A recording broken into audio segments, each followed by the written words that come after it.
How are we doing, guys? And it's finished. Arsenal 4, Leicester City 2. Oh, my word.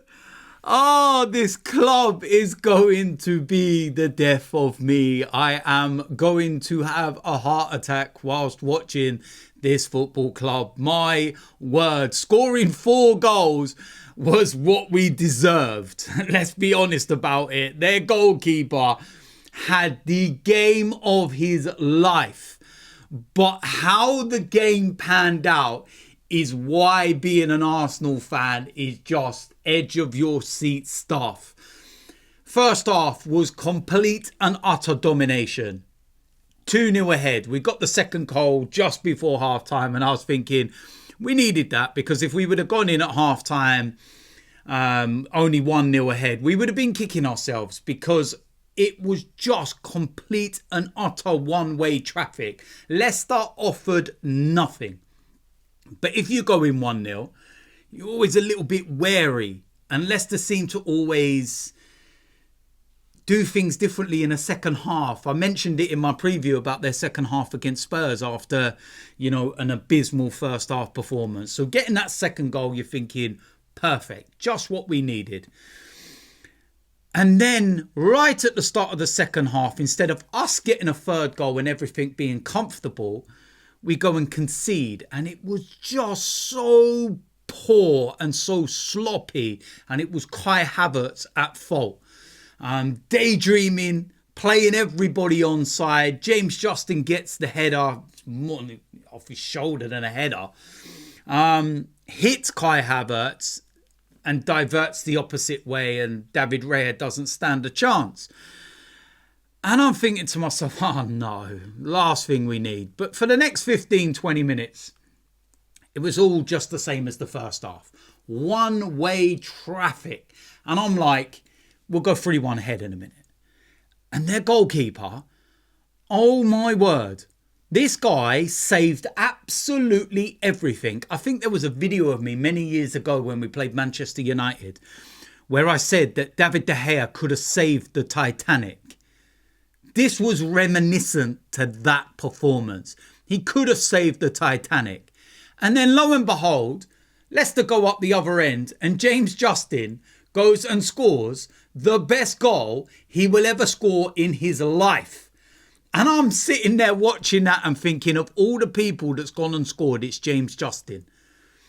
He's a Luton boy. I know all of his family. I used to play football with his uncles. And they're all massive Arsenal fans.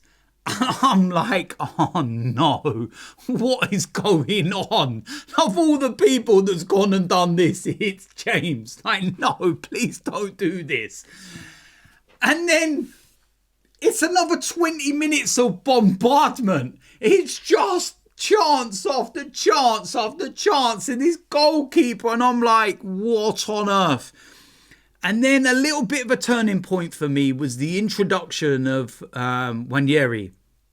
And listen, with that performance for a 17-year-old boy that steps on at 2-2, and, he's basically told, you've got to go and help us win this game. Grab the game by the scruff of the neck.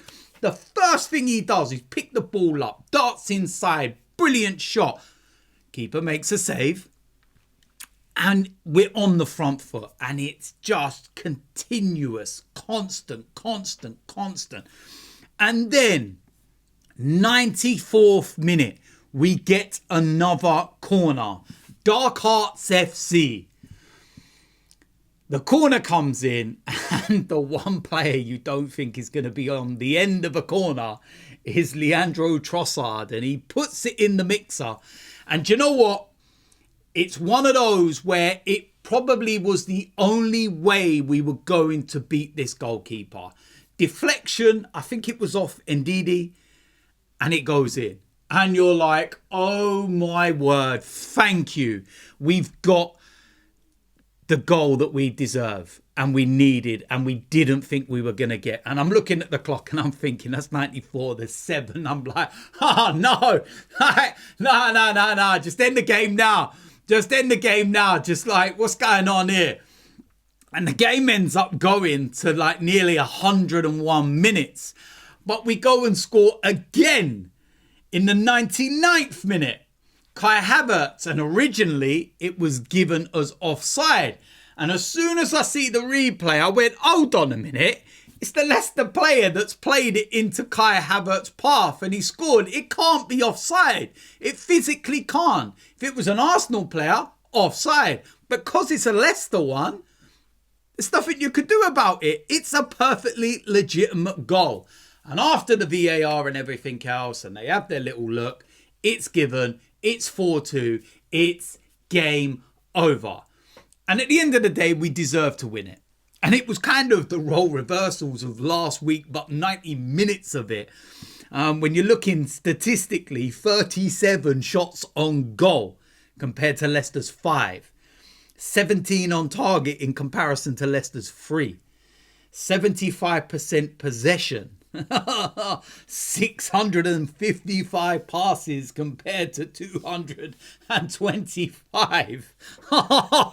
If we never won this game, I would have been fuming if we'd have never won this game. Because as we were going into injury time, I was sitting there thinking to myself, these are the games that ultimately lost us the title last season. You know, when we're 2-1 ahead against Fulham at home and we concede a crap goal and we draw 2-2. When we played West Ham at home and we were abysmal and we lost that game. When we played Fulham away and we went 1-0 ahead and we were then abysmal and lost. They're the kind of games you lose and you look at and you go, yeah. Massive 2 points dropped. And with Manchester City drawing today at Newcastle, a draw would have felt like a defeat for me. All day long, that would have felt like a defeat for me.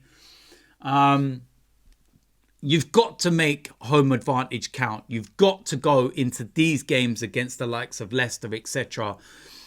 and dismiss them.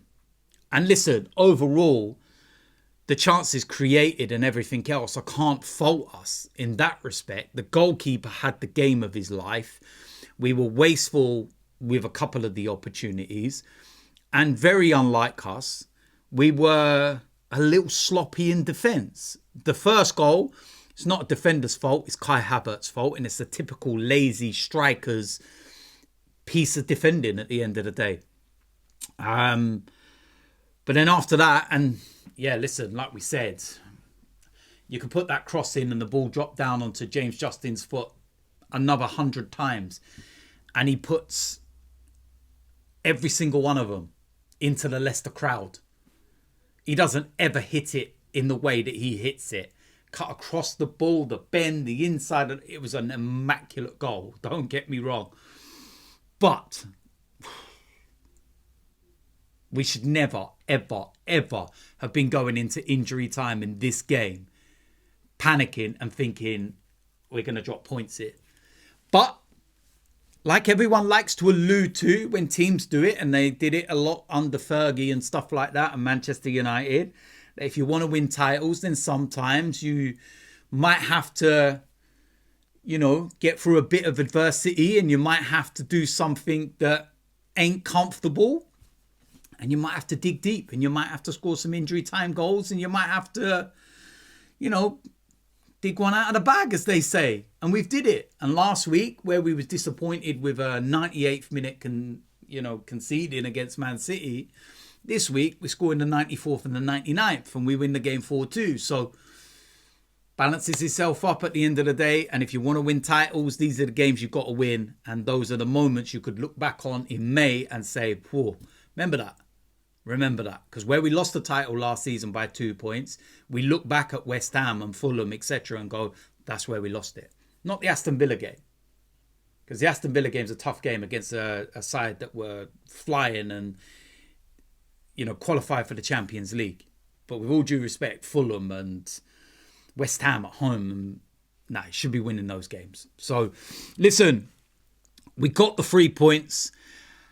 It means I'm happy. It means I can breathe. It means I can enjoy the rest of my weekend. And we'll sit back and watch the rest of the games, and we'll see what happens. And we can go into the Champions League game on Tuesday against Paris Saint-Germain full of confidence. So there we go. That is it for the match reaction. 3 points in the bag, 4-2. But please stop doing this to my heart, Arsenal. Please. Yeah, listen, if you're new around here, hit the subscribe button, smash a like on this video, and I will see you lot soon. I'm out of here.